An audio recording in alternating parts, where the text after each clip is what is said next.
Est-ce que les frais dits de notaire vont augmenter en 2025? C'est lié au projet de loi de finances qui permet au département de voter temporairement pendant 3 ans, si ça ne perdure pas ensuite, une augmentation de la partie leur revenant sur toute transaction immobilière. La réponse, elle est oui. Ça y est, on est mi-février, il y a plusieurs conseils départementaux qui ont tranché.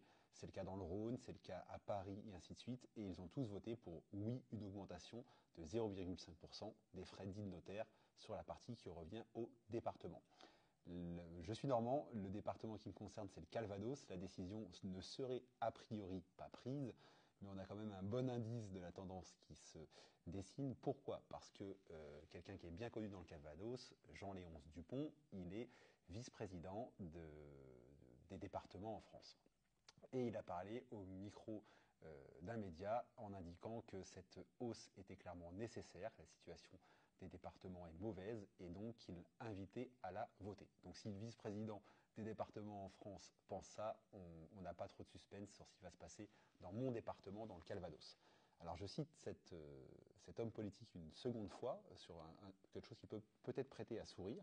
Il indique, je prends mes notes, que selon lui, ce n'est pas à mon sens une légère hausse de 0,5 points qui va bousculer le secteur. Alors, en soi, je suis d'accord avec lui. Est-ce que ça va bousculer le secteur? Peut-être pas. Par contre, est-ce que ça envoie encore un signal négatif à un marché de l'immobilier qui n'en avait pas besoin?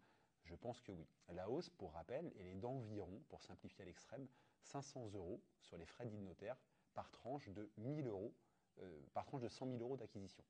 Donc quand on payait une certaine somme sur un bien moyen 200 000 euros, on paiera tout de même 1000 euros de plus sur les 3 années qui viennent. C'est quand même assez conséquent. Je vais vous donner un deuxième exemple.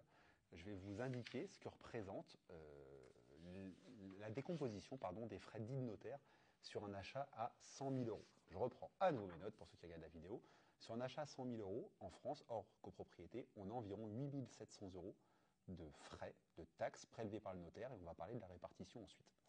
On a un bon 2 000 euros, 2 150 environ, c'est les émoluments du notaire, c'est sa rémunération à proprement parler pour son travail, bien évidemment. C'est un tarif qui est fixé et encadré par la loi, et c'est une somme qui est, le cas échéant, divisée entre les deux notaires quand vous avez un notaire vendeur et un notaire acquéreur.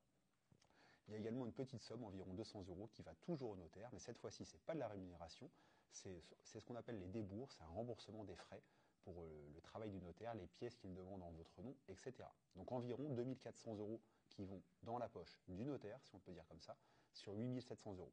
Le reste, c'est un peu plus de 6 300 euros de taxes. L'immense majorité va au département. Déjà aujourd'hui, 4 500 euros de taxes vont au profit du département sur une vente à 100 000 euros. C'est énorme. On a ensuite environ 1 200 euros pour la commune et la petite partie qui reste va dans les caisses de l'État. Donc on dit souvent que les frais dits de notaire, c'est de l'impôt. Ça, c'est clairement vrai. C'était vrai avant, ça reste vrai ensuite. Par contre, on a souvent une erreur de langage en disant que ça va dans les caisses de l'État. Ça, c'était faux avant et c'est toujours faux. Ça va dans l'immense majorité des cas, dans les caisses du département, pas mal également dans les caisses des communes, en moindre mesure, mais en fait très très peu dans les caisses de l'État. C'est vraiment ça, les frais dits de notaire et donc la santé du marché immobilier, elle conditionne une bonne partie des revenus d'un département, du budget d'un département. Donc on y voit l'importance. Je serais curieux d'avoir quelques informations s'il y a des notaires qui vont regarder sur LinkedIn ou peut-être sur TikTok ce podcast, sur la répartition des 2140 euros d'émoluments. Alors, j'ai déjà entendu des notaires en discuter lors de rendez-vous, donc j'aimerais confirmation de ces chiffres-là.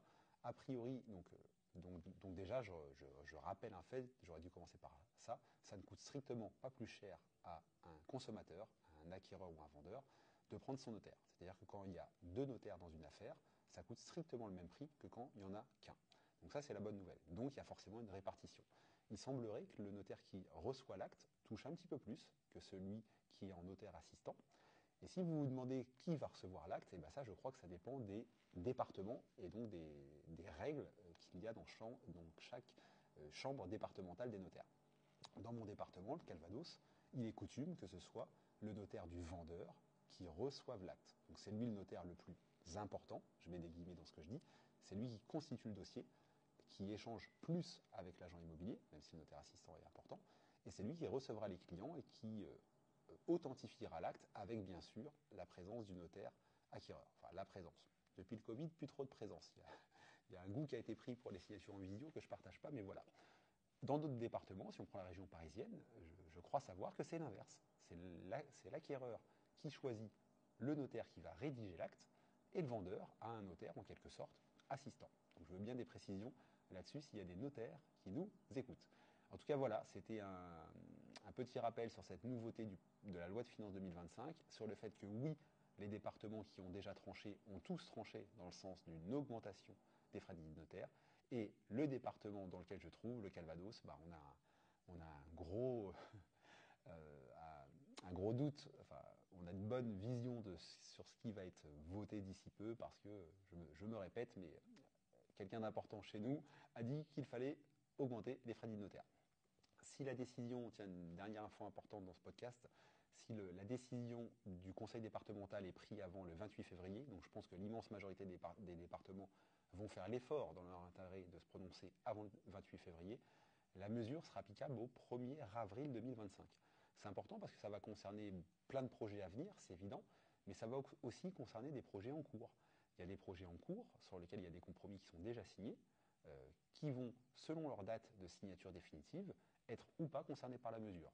Je le dis autrement, si vous avez une date de signature prévue fin mars, début avril, mettez la pression à votre agent immobilier ou à votre notaire pour signer avant le 31 mars, il y aura une économie fiscale, alors que si vous signez à partir du 1er avril, 2 avril, dans un département qui a bien pris la résolution avant le 28 février, c'est mort, ça vous coûtera plus cher.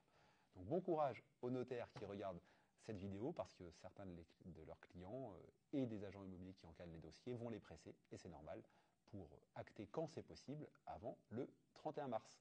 Ciao, à bientôt.